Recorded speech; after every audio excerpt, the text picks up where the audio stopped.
Good evening and welcome. It's the KCJC Sports Talk and Receive Brosis YouTube channel. Welcome to all our viewers and listeners again.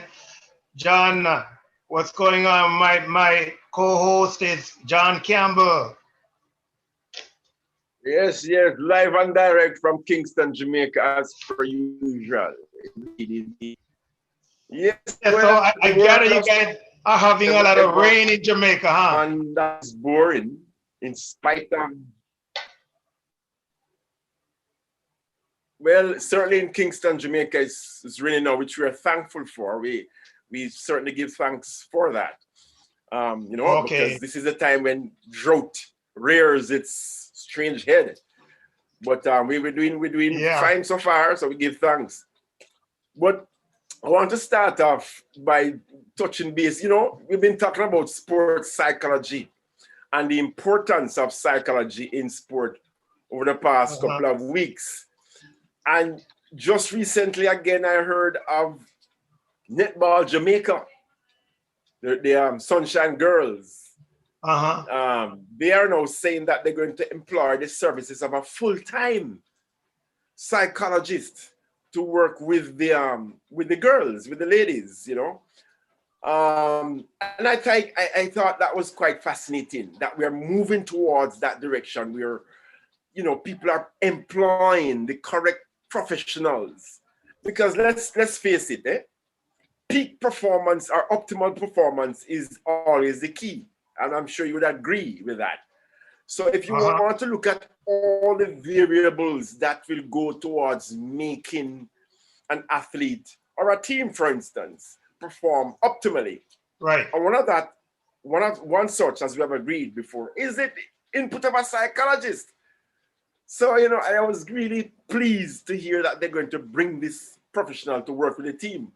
Very good, man. I thought it Yeah. was good. Yeah, as coaches in various sports, as coaches move towards developing technical areas and physical areas like strength training and so forth, you have to try and get a competitive edge no matter what. And for most sports, especially during the COVID era and kind of getting out of the COVID era right now, I think sports psychology is even a lot more important when you think about not only the Very fact that important. the mental aspect of the sport itself, but the impact of the pandemic on the minds of individuals who participate in sport. Absolutely. So more so, Absolutely. it's important if you're trying to get a competitive edge. And everybody nowadays is doing better as it relates to the technical aspect of the sport. And while a lot of athletes were not very active during that pandemic time, most of them did not actually have a psychologist or anybody who can deal with the mental aspect of them just sitting Well, around not but you know, participating in sport. yeah, but let me say this quickly that again, we we are not so seized of the importance of like a psychologist then, because we are still very Mhm. immature in terms of when we think about sport and what it means to in terms of all that is involved with sport. I think we are still an evolving kind of nation, well, in even the region. When you talk about I'm going to speak to my Let psychologist me or my pick your brain. psychiatrist, people say you're mad. Oh, you're mad, Yeah, you're right, mad. You're going to talk to a psychologist, you're mad. You're psycho, you're gone nuts. And it's not so.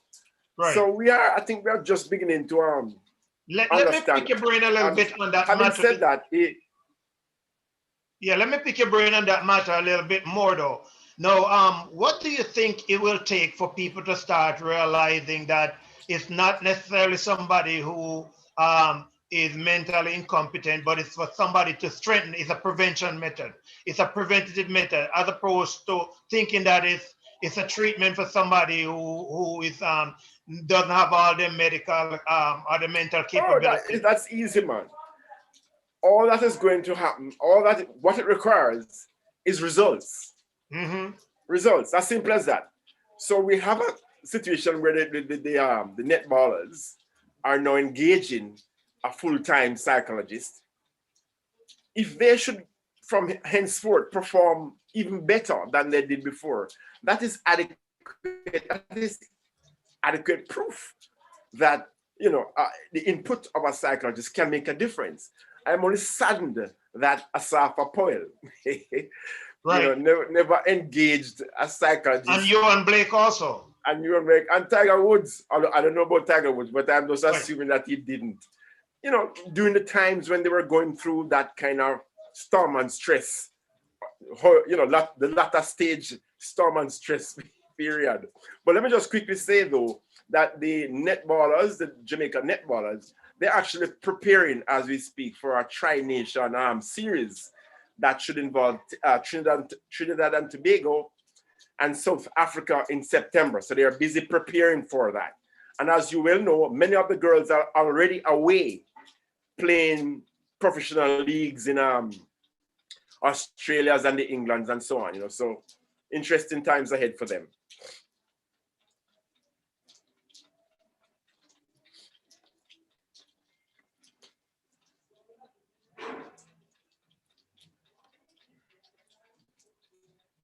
Seems we have a little freeze. Internet issues. All right, for those who are still with me, so just to reiterate, did we lose the feed? Seems we have lost the feed.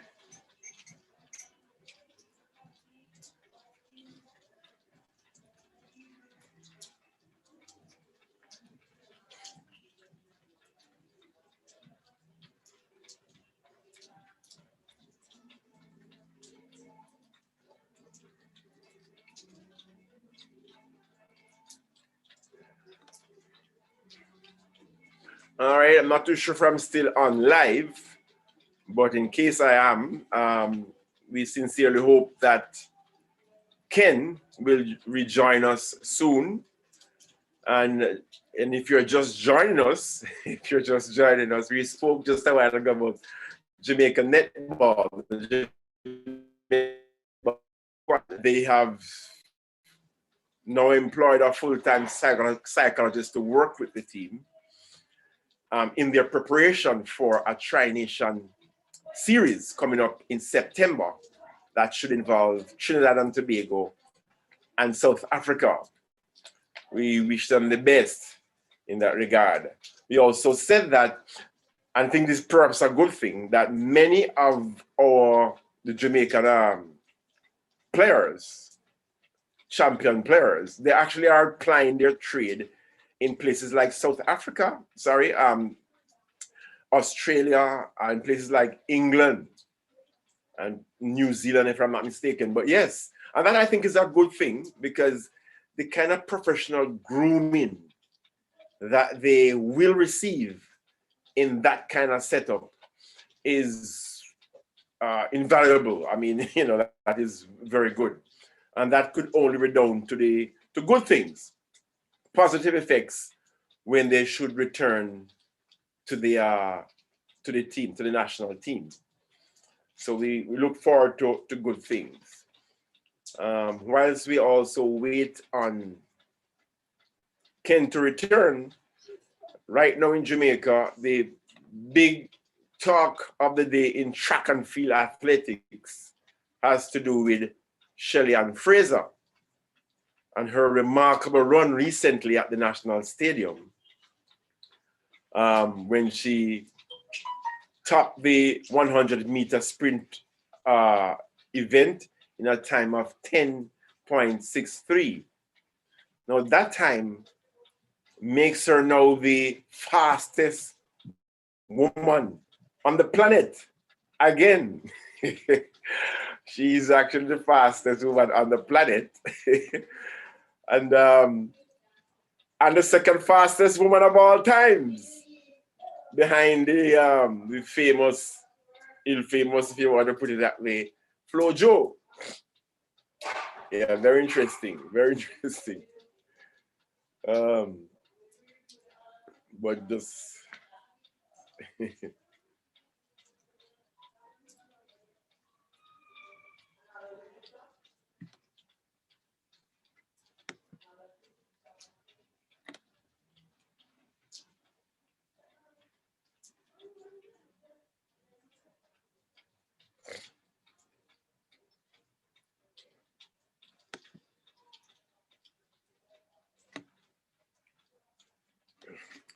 All right, are we back again? Sincerely hope so. Right, so as I just spoke about Shelly-Ann Fraser and her remarkable run recently here at the National Stadium, 10.63. That makes her this, well, certainly the fastest woman on the planet, but the second fastest woman of all time behind Flo Jo. We also want to acknowledge those Jamaicans who are now competing, who are set to compete at the very important National Collegiate Athletic Association meets that today is going on today in Oregon, Eugene. And we're certainly looking forward to positive news in that regard. We certainly want to hear or want to see what Kevona Davis will do during that event. She's down to compete in the 200 meters. And as many of us will know, that she's actually attending the University of Texas. Yeah, Kevona Davis just recently was last year was actually a champion athlete at the boys and girls athletic championships. You know, so that is one to look forward to. And as I said before, you know, I have no fear. I have no fear of for the future. Hello?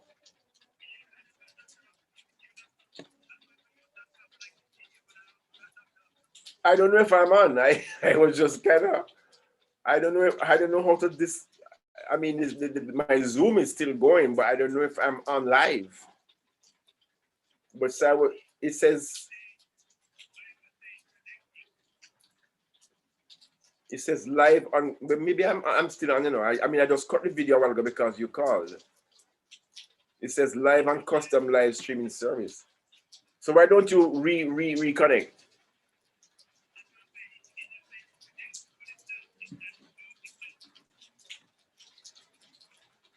Ooh.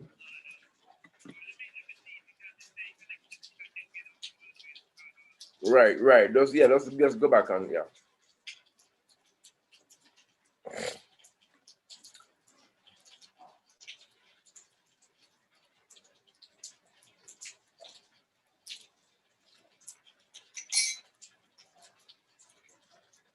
In any jurisdiction, that patient would have a higher risk of death.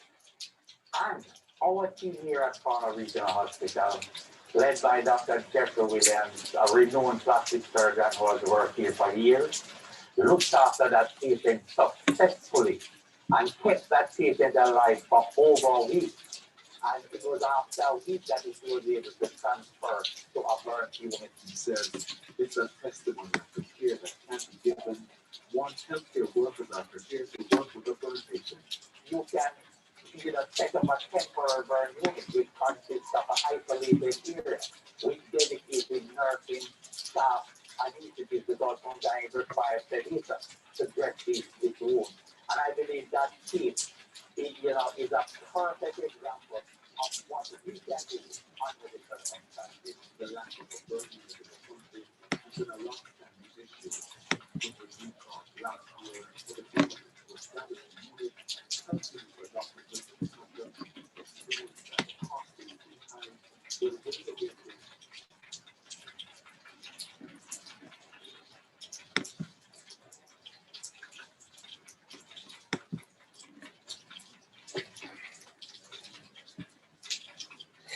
We're having some technical difficulties, it seems. Just give us a few minutes to resolve this.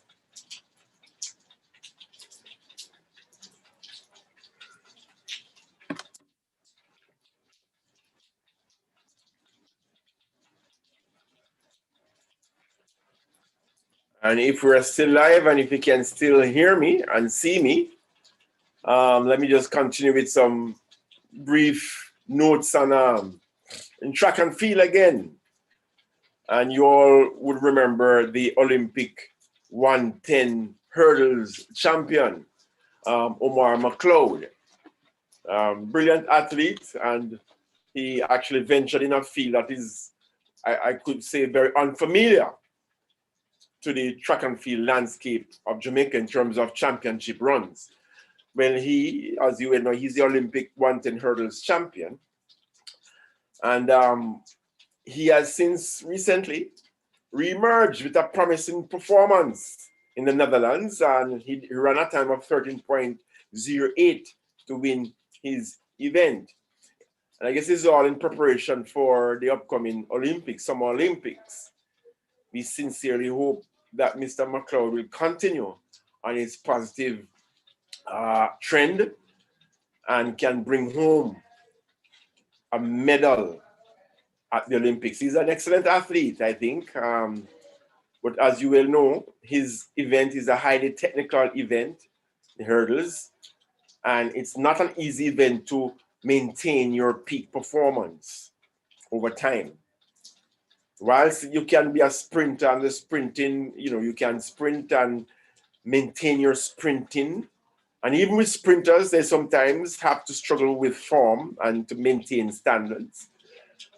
But with the hurdles, there's hardly any room for error. You can't, there's no room for error. You can't catch up. You got to make sure you maintain your standards. You got to maintain your training protocols. You got to maintain all of that if you want to catch up, if you want to, be in the winning group. So Mr. McLeod, Omar, sincerely, we wish you all the best in your preparation for the upcoming Olympics. And then it has been since 1984 in the Los Angeles Olympics. That was the last time that Jamaica had any representative in the area of boxing. Again, this is almost forbidden territory. We have a lot of performance, in the area there, it seems, at the Olympic level. But here comes Leroy Brown, who has qualified and will now represent, I want to say Jamaica, but I think he's representing the entire region, Yes, he's going to represent Jamaica, but when you have an athlete who comes from a Jamaica in an event that is not very usual for us, for the region, in that area, to participate in, we have to applaud it and know and agree that he's actually going to be representing the region. And Cuba has done well. I think Cuba has done quite well in the area of boxing. But Leroy Brown is going to be representing us in the super heavyweight category, Jamaican boxer. Right now he's ranked 4th in the Americas. And I think that was what helped to boost his eligibility for the Olympics. So we lift our hats off to Leroy Brown, and we hope that he can do us proud and come home with, at the very least, a good medal. Yes. An interesting thing about the Olympics, the coming up Olympics, and it has been announced that the athletes who will be in Tokyo, they're trying to establish what they call, this bubble that they're calling, and it's really a confined area where athletes will be allowed to move around within a confined area. So they call it a bubble. Well, what is going to happen now is that in order to maintain control, or to maintain control and to ensure adequate security, the organizers in Tokyo are going to fix a GPS tracking system to every athlete who comes in. Yes. So they will know exactly where you are, when you are, why you are. Yes, they will actually be checking and tracking you to ensure that you maintain within the perimeter of the within the confines of the bubble. Most of the athletes so far seem to have no problems with that, as long as it doesn't intrude on their privacy, they say. So we'll see how that goes. But it's a tracking system, and it will be attached to your phone. People don't leave phone these days. So whatever phone you have on you or whatever device you have, you're going to have to carry it with you. And but we'll see how they manage that. Will there be a penalty, or will athletes be penalized if they should venture out of the confined area? What if one of our champion sprinters should tiptoe outside of a confined area?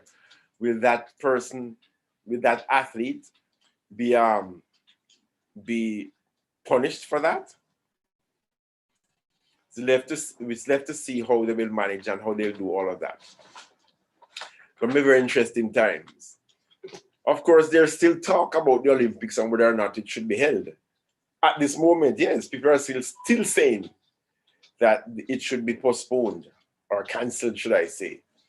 And it's primarily the people who are in the country, the residents of the country themselves, and not just the public at large, but certainly even the medical professionals are suggesting that maybe we should back off a little bit.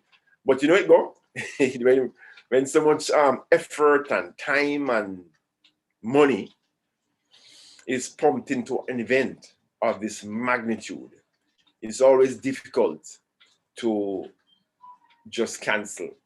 Having canceled the year before and so on, it's going to be difficult to do so again. Personally, I feel that if they maintain the standards and the protocol and observe the protocol, I think it can be held and everybody can be safe.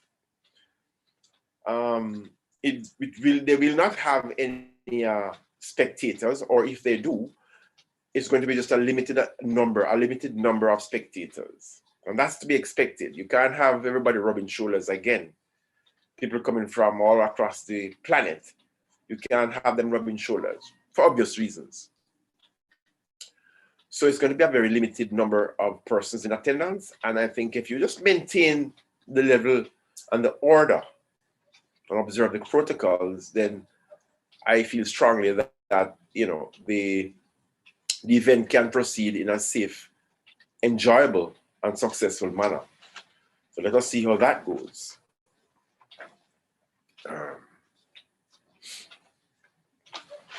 Another interesting development with the National Collegiate Athletic Association, the organization that's primarily responsible for college athletes and athletics. And it's an important organization because remember, a lot of our track athletes would come under the umbrella of the NCAA. But a very interesting development is brewing as we speak. Now, formerly, college athletes were not allowed to collect any royalties or money for their use of their image or for whatever they would do in track and field. And remember, we have some brilliant athletes there too.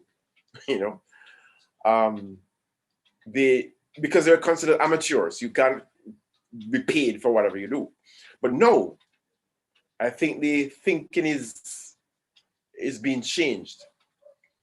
And as of July 1st of this year, it may well be that college players may well have the freedom to earn income from their name and from their image once it's being used by, out there at the public at large.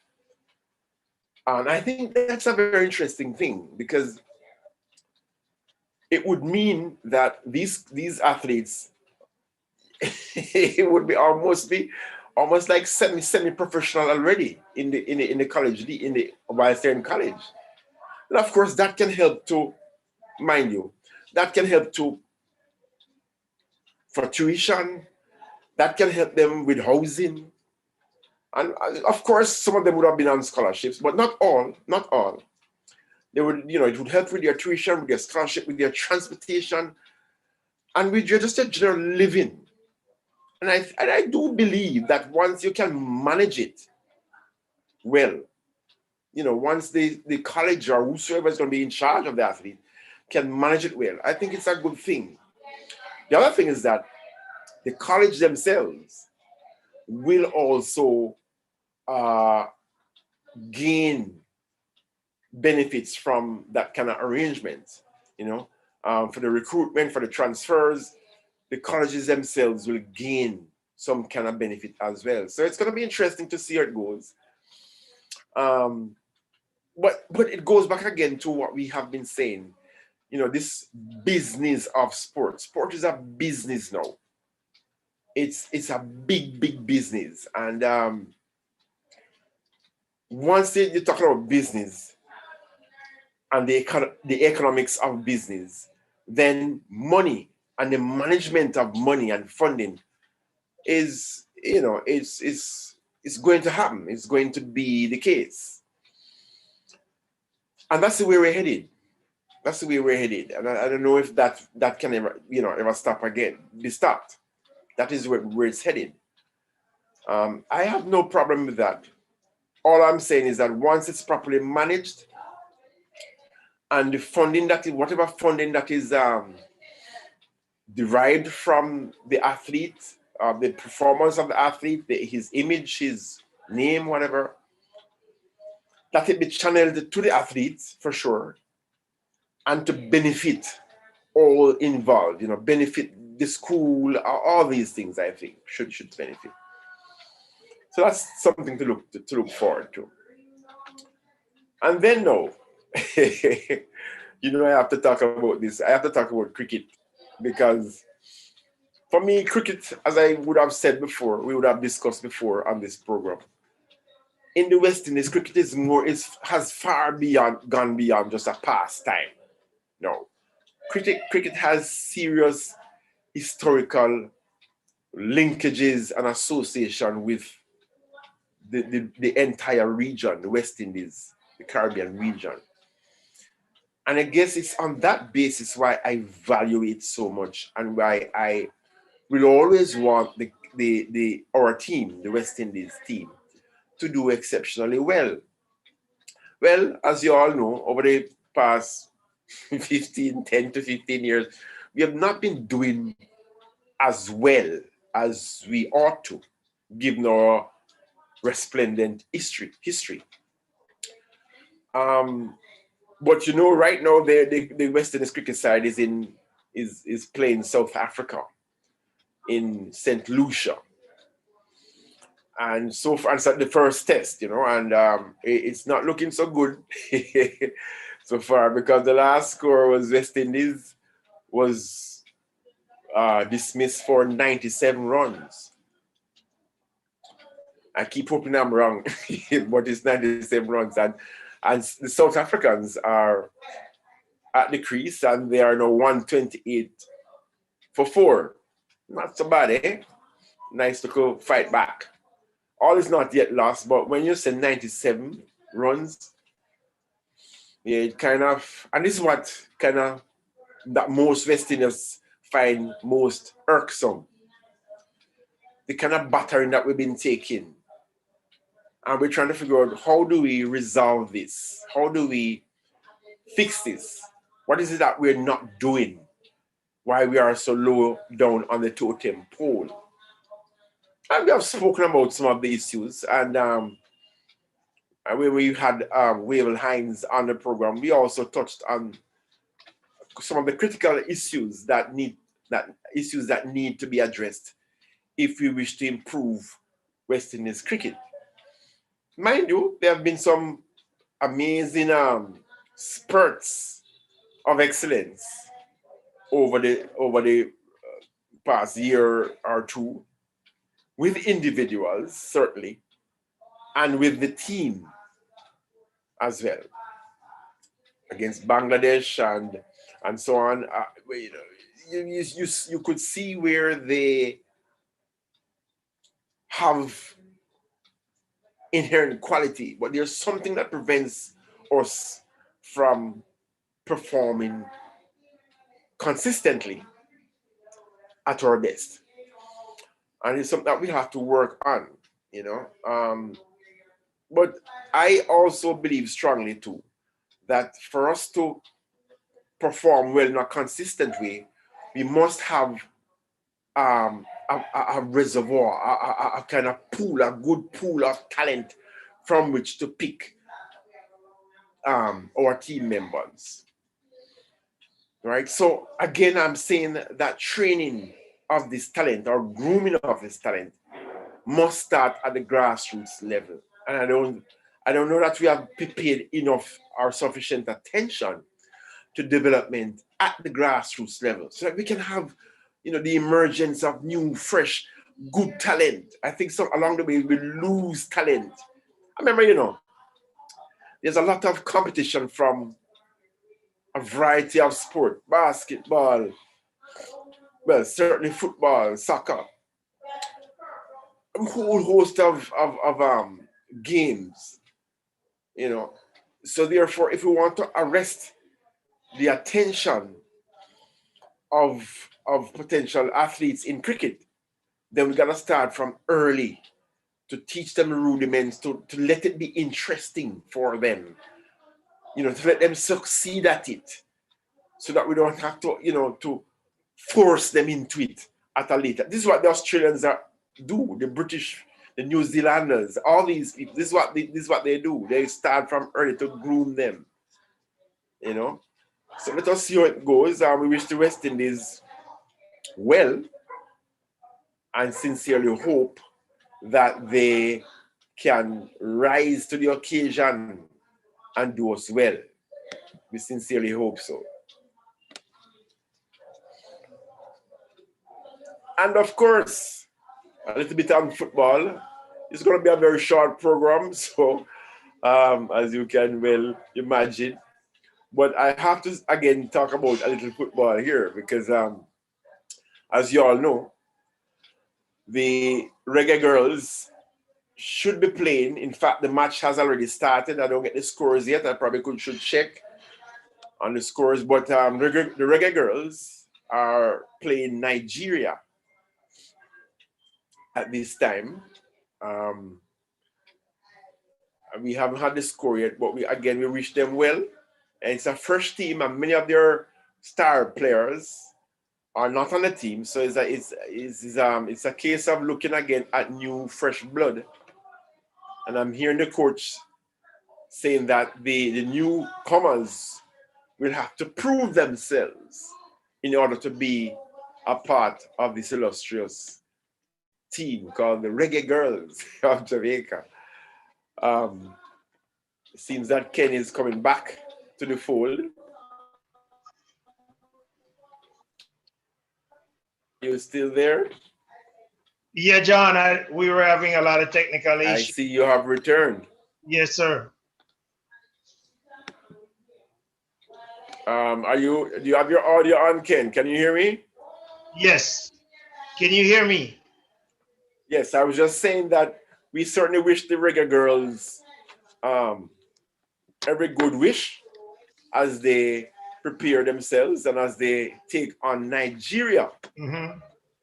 Today it should have started at 4, so it might have well ended. If there's anyone out there listening who can tell us the score of the Nigeria versus Reggae Girls, Jamaica, women's, we'll be certainly appreciative of that. But I want to touch again though on the you remember that Super League that was supposed, this European Super League that they had planned, but that failed and was knocked down because because of all the criticism that it received.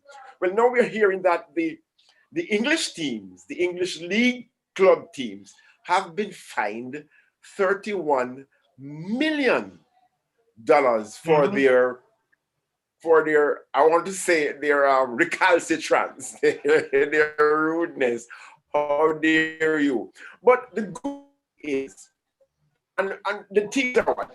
Liverpool, Tottenham, Manchester City, Manchester United, Chelsea. That's about 4 or 5 all have been charged about 5 million US dollars. The good thing is though, they all agreed to pay this money. And the better thing is, the money that is collected, this 31 million, will be used to facilitate the development and give support to grassroots football leagues and community programs.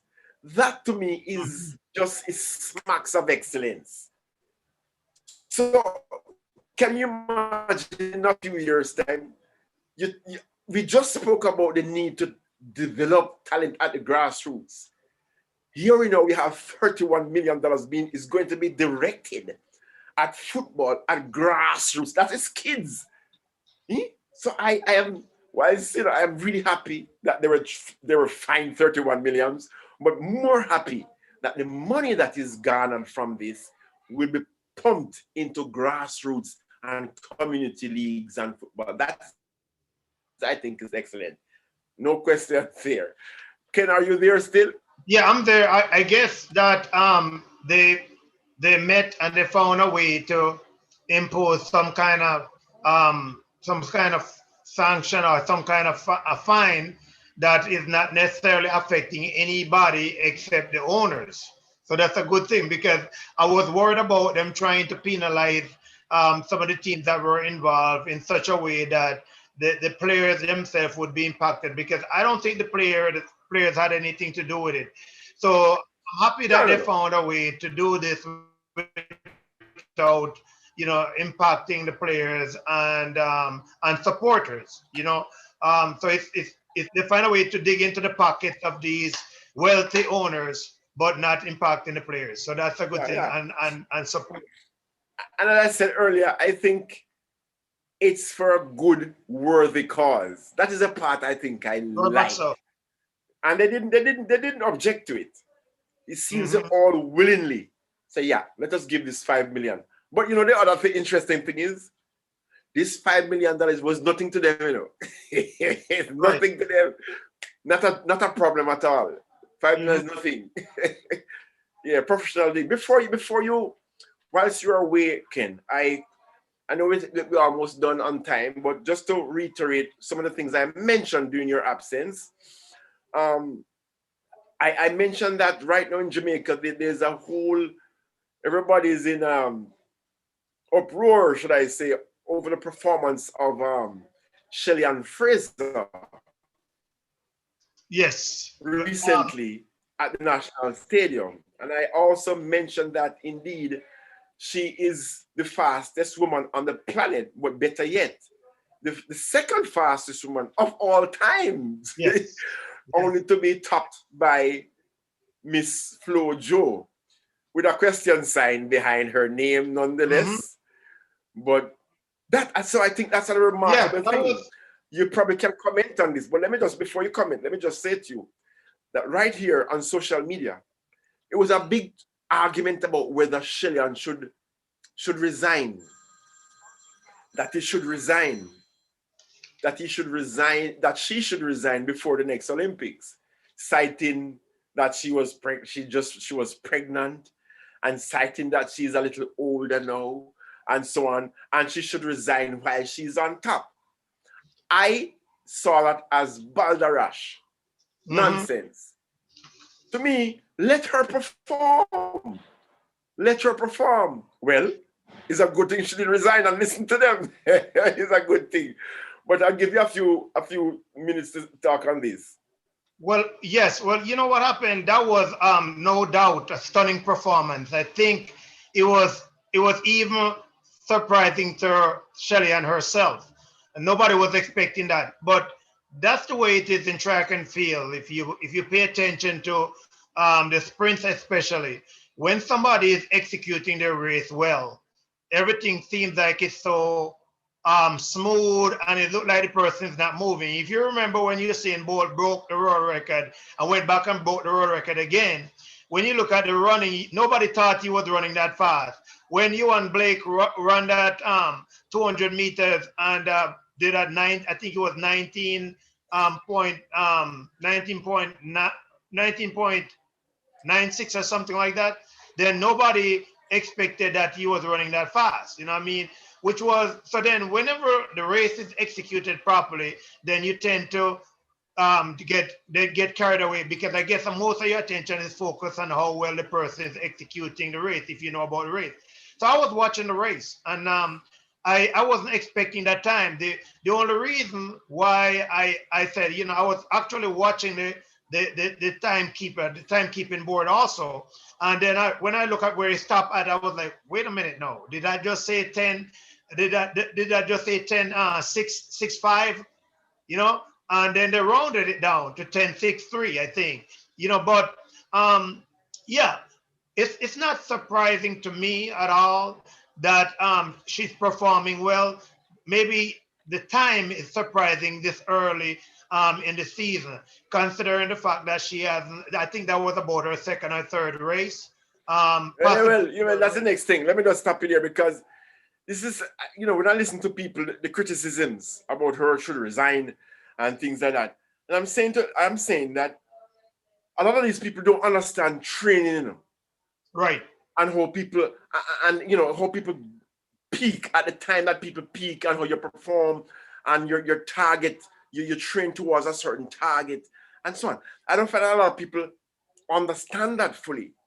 So anytime she comes on the track, or any athlete for that matter, they expect the best performance. You know, you once you perform, you shouldn't lose if you come third. Not realizing that sometimes to that athlete, coming third or second is fine, because they have not yet peaked. They have not yet peaked themselves. You know, they have not yet got to the point where they can say, okay, I am peaking now. Reach their ceiling. You know, so that's very interesting, you know. Yeah, but so yeah, like I was saying though, the thing about it is that people are doing that nowadays about a lot of different athletes, but age is not really as big a factor as it used to be before. Thank you very much. Thank you very much.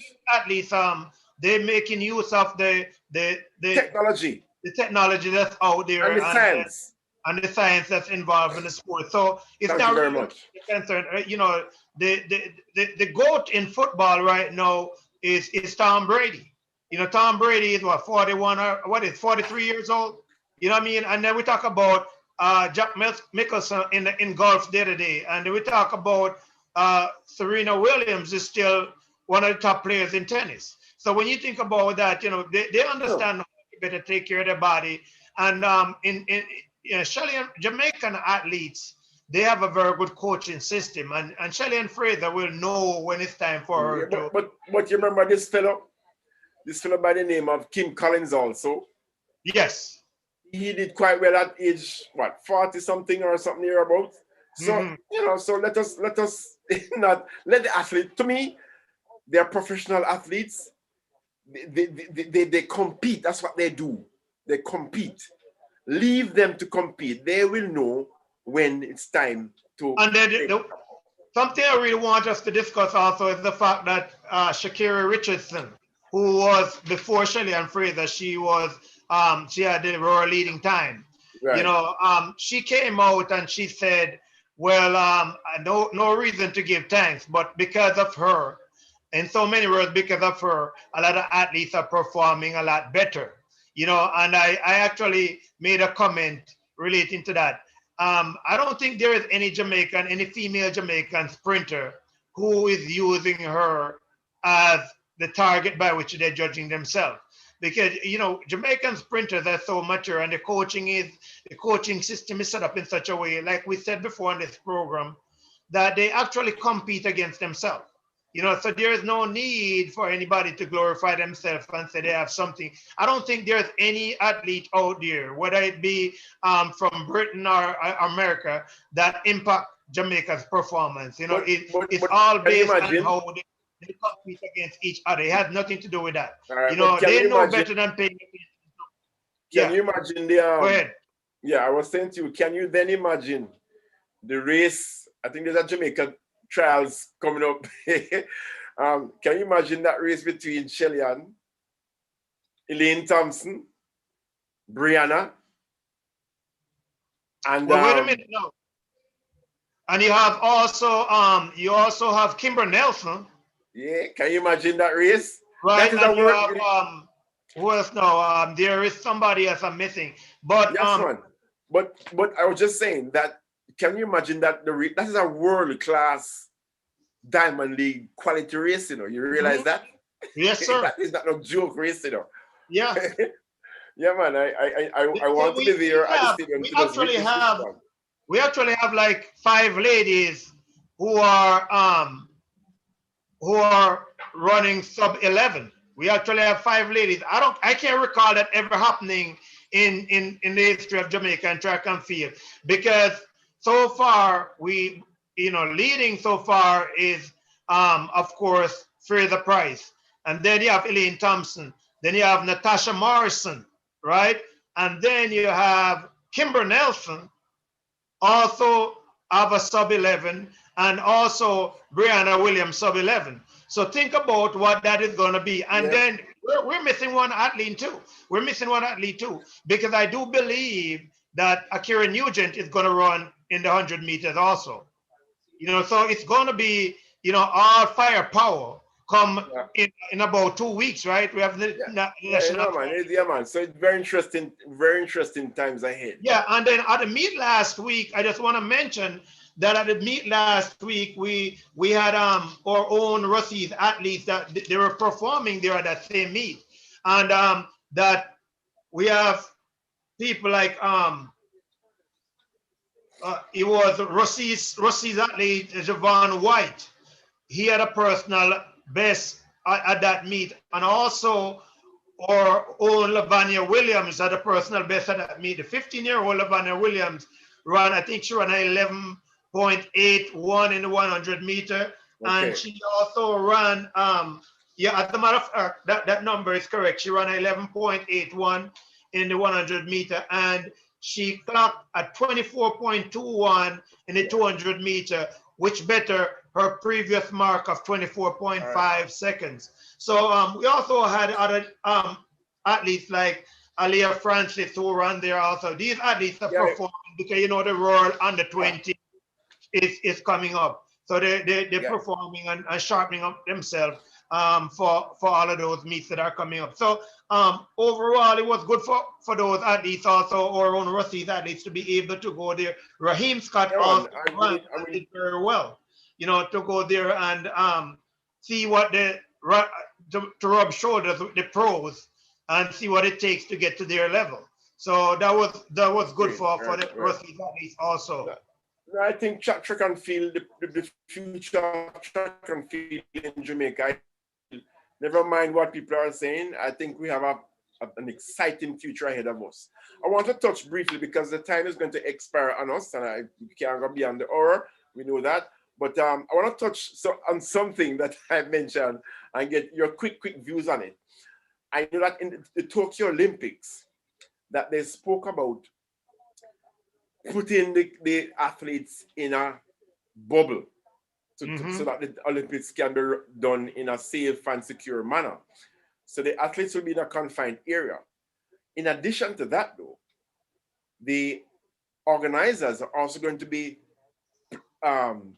putting GPS tracking system on each athlete that comes in.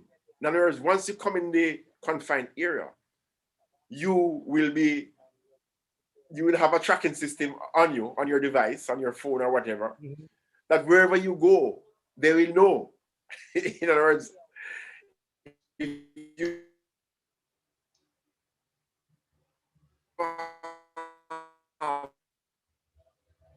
of all involved, every person will have this tracking system. Can you imagine? Now, the good thing, though, as I said before, is that the athletes, most of the athletes seem to be in agreement with this. They are saying as long as it doesn't intrude on their freedom, on their freedom and their privacy. That's the word I'm looking for. Then they are fine. But can you imagine? So it's going to be interesting, Yeah, but tracking system, whatever, as long as they take that into consideration, whatever is going to make the Olympics safe I'm certain that these athletes are mature. Right. You know, let's go ahead, go along with it. And so Yeah, that's what I'm saying. That's what I'm right saying. now, right now it looks like Whatever. the Olympic is gonna be on, no matter what. So whatever they can put into place in order to make it safe, To make it then safe, I think that most of these athletes are gonna cooperate with that. But you know, again, I have to mention that we have, you know, right now, today, as a matter of fact, it started yesterday. We have the National Collegiate Athletics Association Yes. Division I did One. touch on that when you were away. Oh, you did? Okay. And Yes, I did you touched on that when mention you were that, away. But yeah, but briefly. Akira Nugent is gonna be running, and she's gonna be running like 3 events in the space of an hour, or in space of 90 minutes. Right. You know, so Okay. she's the one that we spoke about several times on this program. As a matter of fact, she's gonna be matched up with some of the top collegiate athletes in the sprint. Her heat is in the 100 meters, one of the Wow. best heats in the 100 meter. And Right. you know, so you mentioned that Kimber Nelson, I would suppose mention that Kimber Nelson is also going to be performing. And Right. And I also hear let's see, that Freeman, Kevona Davis will also do the 200 meters 100, as well. The Kevona Davis. no, Kevona Davis is going to be doing the 200 meters. And Ashanti Right. Moore is You did running in mention the that. 400 meters. Yeah, so we have about, Okay. I think it's about 14 female athletes that participated today, a total of about 33 Jamaican athletes in Division One who managed to make it to this round, which is the semi-final round. I That's don't great. have That's great. a copy of what the result was yesterday. Yeah, but we have a whole bunch of athletes. Did you touch on cricket at all? Yeah, well, I did. I'll have to touch a little bit on that. I'm not going to go to it. I'm not going to reiterate too much because I don't want to. But I did say that we weren't looking so good. In this test versus South Africa in St. Lucia, that the score was what with the bonus up for 97, and You gotta be kidding. South Africa is now 128 for 4. So, but it's the first test, and maybe butterflies and all of that. So, but the response has not been so bad. It's 128 for 4, which is not so bad on the bowling side. Let us see how it goes. That's not so bad at all. But 97 for a professional team. That is embarrassing. Boy. That is embarrassing. But I am the eternal optimist. I think we all need to rally around the West Indies. And we sincerely hope that they will do well. We sincerely hope that they'll do well. Before we go, I want to touch quickly on the fact that we, for the first time in almost 30 odd years. Well, since the last Olympic in LA, that 1984 Olympics in Los Angeles, that was the last time we had a boxing representative from Jamaica. However, that things have changed because Leroy Brown will be representing Jamaica in boxing at the Tokyo Olympics. Leroy Brown from Jamaica will be representing us in the super heavyweight category. So I'm saying that the last time we had a representative was in 1984.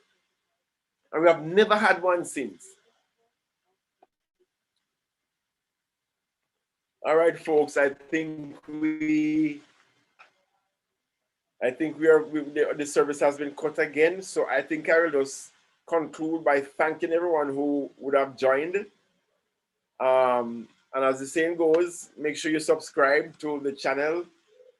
Thank all the persons who made it possible for this live broadcast to be possible.